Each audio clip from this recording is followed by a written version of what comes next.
Okay, I keep trying to explain this in a way that makes sense, so I'm going to try. I don't know if it's going to be all correct, but first thing you do is you look at the rate, and you do that by looking at lead 2 or the rhythm strip on the bottom, and you can just put your calipers between like any of these R's and see like how many boxes it is, and then you can move this to another place where you can more clearly see how many boxes it is.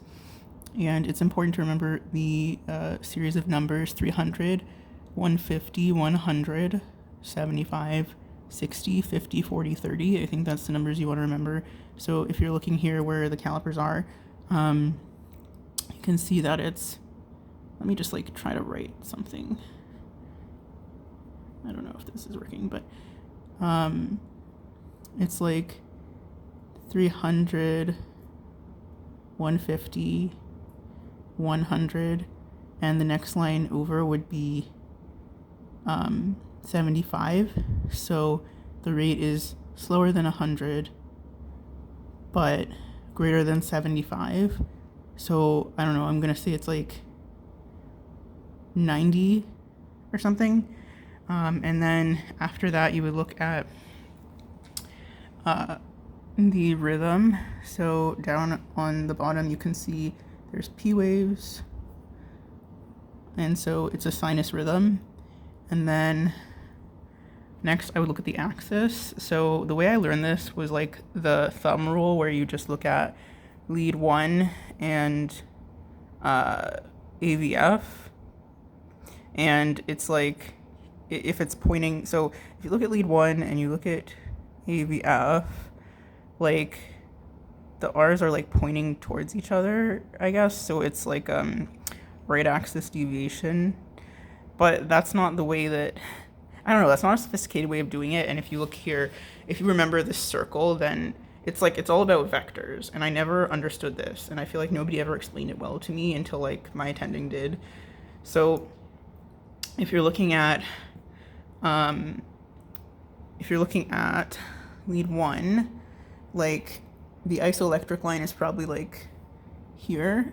So there's like, I guess if you're looking at the isoelectric line, you can see there's more below it than there is above it. So it's more negative, which means like the electrical impulse is not traveling towards lead 1, it's going kind of away from it. So that vector would be going more in the negative direction, like this way.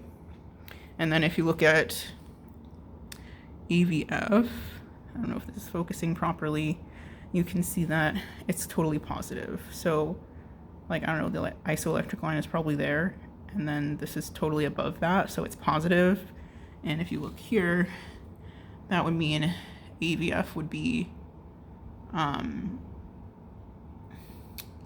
trying to think of how she explained it, like going, or like, I guess the electrical impulse would be going towards AVF, so that vector is going down, pointing this way. And then what you have to do is you have to take those vectors from lead 1 and AVF. I kind of drew it over here.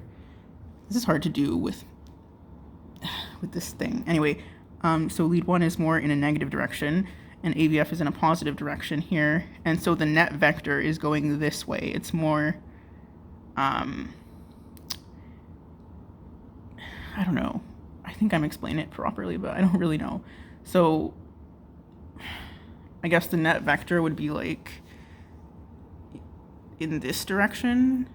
So this is like right axis deviation, because going this way is right and going this way is left. So that's another way you could say that it's right axis deviation.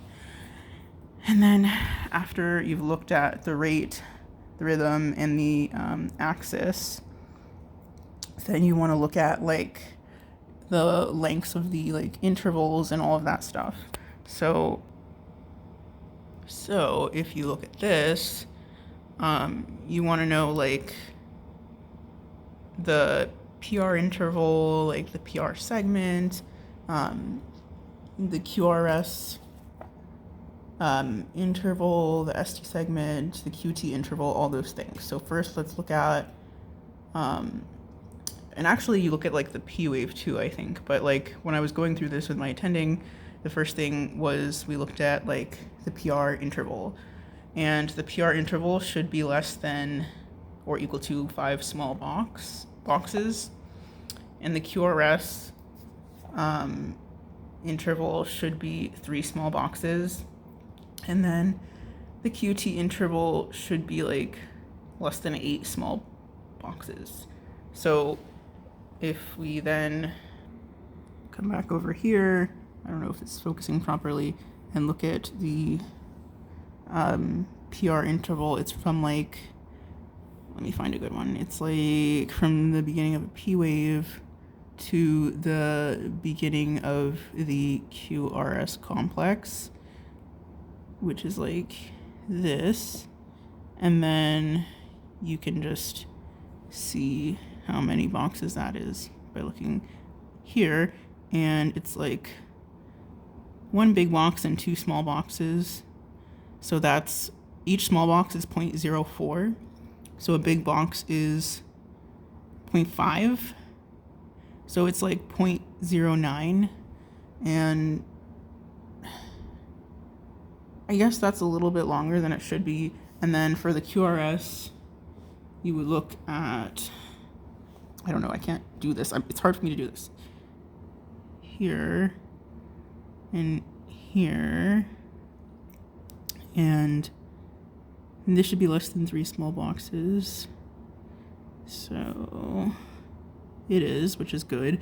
And then the QT interval is from the beginning of the QRS complex to the beginning of, wait, what am I talking about? Okay, the QT interval is from the beginning of the QRS complex to the end of the T wave. So that would be, for here, it'd be like here to here, and that's like one big box and like 3 small boxes, and yeah, that's 8 small boxes overall, which is what it should be. So this EKG was overall a moderately abnormal EKG. Oh wait, I didn't go over everything. The other thing, after you look at all the intervals and stuff, you also look at like R wave progression, and what should happen is that this part becomes more positive as you go from V1 to like V5. So this should be getting more positive. I think that's what she said. Is that what she said? R wave should become, yeah, it should become more positive. So here it's like, I don't remember what she said, but it's something like that. R wave progression is that the R wave should become more positive. Anyway, and then you would look for like ST elevations and Q waves or whatever and stuff like that. This EKG overall was like a moderately abnormal EKG. It did have right axis deviation, and the machine was saying that it had like a prolonged QT interval, but it was like 490, and that's not really that prolonged.